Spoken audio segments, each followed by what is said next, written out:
जब हम दुनिया के परिप्रेक्ष्य में भूजल की बात करते हैं तो उत्तर प्रदेश इस देश से अत्यंत समृद्धशाली है और सौभाग्यशाली भी है कि हमारे पास पर्याप्त मात्रा में भूगर्भीय जल भी है और सरफेस वाटर की भी हमारे पास कमी नहीं है।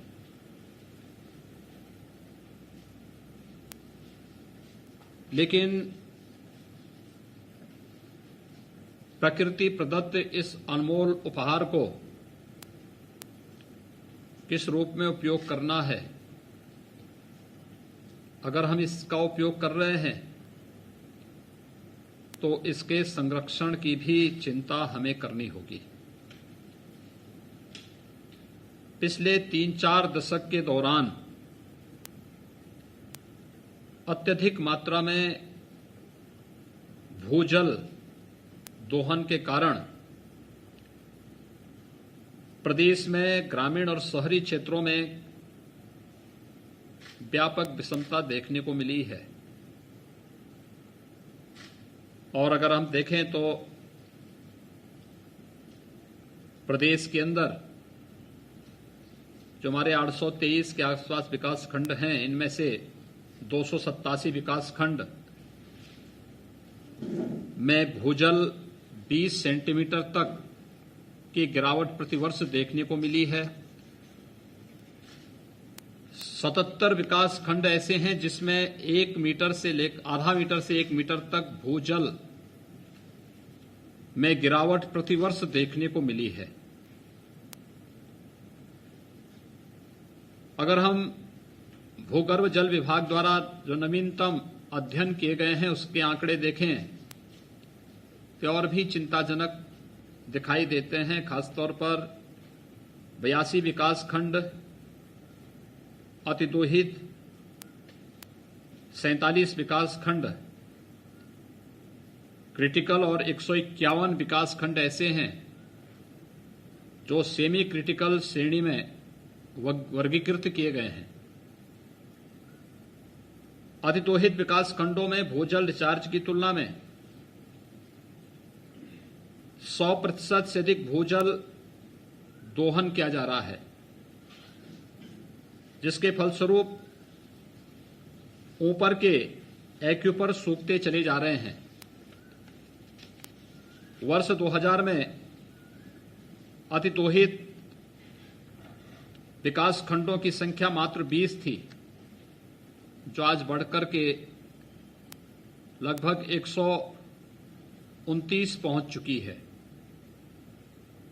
भूजल उपलब्धता की दृष्टि से सुरक्षित विकास खंडों की संख्या सन 2000 में 745 थी और 2017 आते आते एक घट करके मात्र 540 रह गई।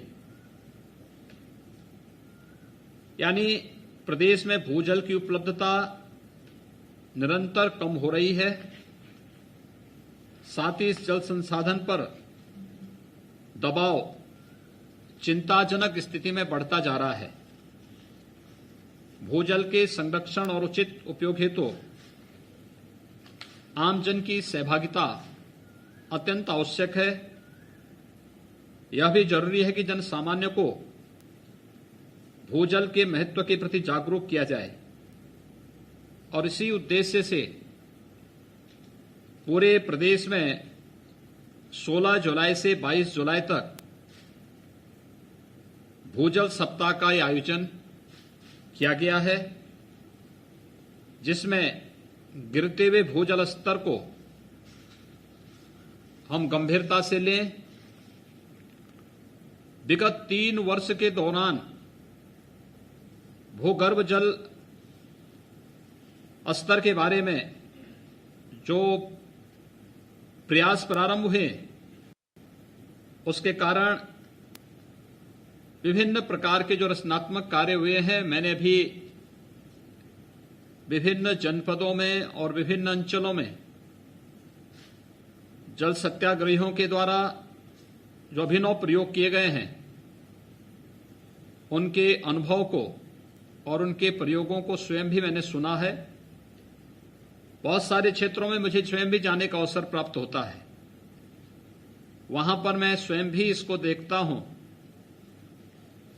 और उसका परिणाम है कि तालाबों का निर्माण और उनके जीर्णोद्धार, चेक डैम का निर्माण, सिंचाई में कम जल खपत वाली विधियों जैसे ड्रिप और स्प्रिंकलर प्रणाली आदि को प्रोत्साहित करने का जो कार्य हुआ है,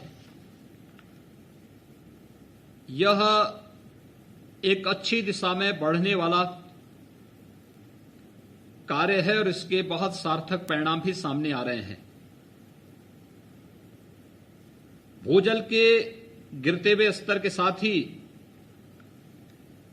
प्रदेश में कई स्थानों पर भूजल की गुणवत्ता के प्रभावित होने या दूषित होने के मामले भी संज्ञान में आए हैं।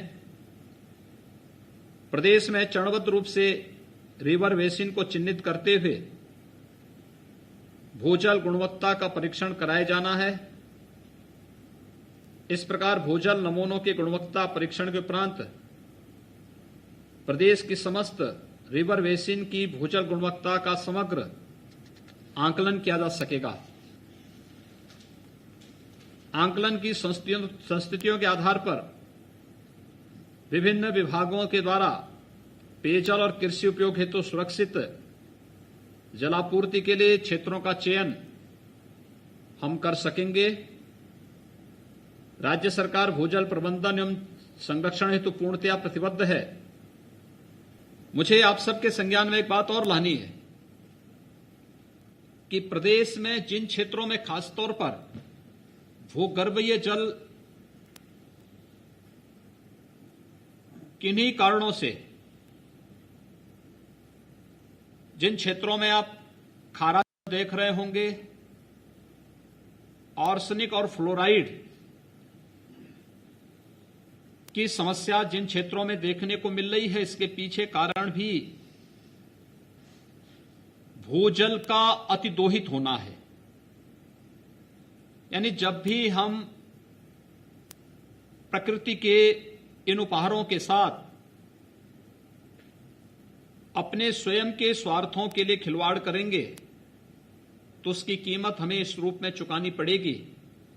जो आज प्रदेश के विभिन्न क्षेत्रों में आप देखते होंगे कि वहां पर जल में खारापन आ गया या फिर जल में आर्सेनिक और फ्लोराइड की मात्रा इतनी अधिक हो गई कि वह जल सामान्य रूप से पीने लायक नहीं है और हमें एक प्रयास प्रारंभ करने होंगे।